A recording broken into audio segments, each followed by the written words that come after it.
అందరికీ నమస్కారం అండి. 16 మే 2026 పంచాంగం అండి.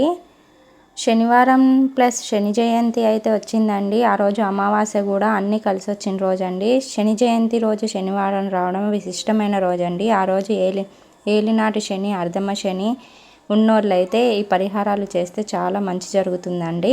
శని జయంతి శనివారం రోజు కావడం వల్ల అత్యంత అరుదైన రోజు, శక్తివంతమైన రోజు అండి. ఆ రోజు రావి చెట్టు కింద ఆవు నూనెతోటి లేదా నువ్వుల నూనెతోటి దీపం వెలిగించి 108 సార్లు ప్రదక్షిణలు చేస్తే మంచిదండి. అదేవిధంగా ఓం శం శనైశ్చరాయ నమః లేనన్ని సార్లు చెప్పించాలండి. అంతా మంచి జరుగుతుంది. ఏదైనా మన నమ్మకం మీద ఆధారపడి ఉంటుందండి.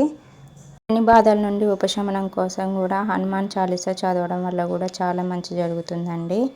మనం అనుకున్న పనులు ఒక్కొక్కసారి కాకపోతే శని నెత్తిన కూర్చుందని అని అనుకుంటామండి. కాబట్టి శనివారం శని జయంతి వచ్చింది కాబట్టి ఈ చిన్న పరిహారాలు అయితే చేసి చూద్దామండి. మంచి జరుగుతుంది. కాబట్టి ఎవరికైనా వీలుంటే ఈ పరిహారాలు అయితే చేసి చూడండి. అంతా మంచి జరుగుతుందండి.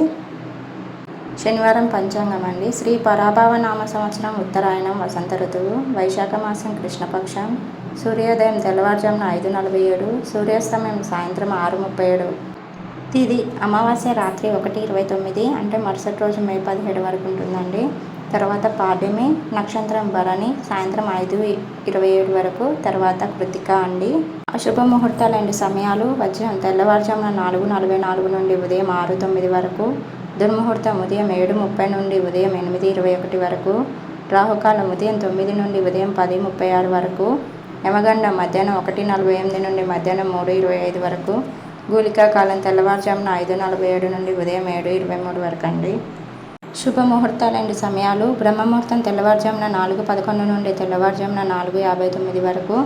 అమృత గడియలు మధ్యాహ్నం 1:15 నుండి మధ్యాహ్నం 2:40 వరకు అండి. అభిజిత్ ముహూర్తం ఉదయం 11:46 నుండి మధ్యాహ్నం 12:48 వరకు అండి. ఇంకా మరిన్ని వీడియోస్ కోసం అయితే ఛానల్ని అయితే సబ్స్క్రైబ్ చేయండి.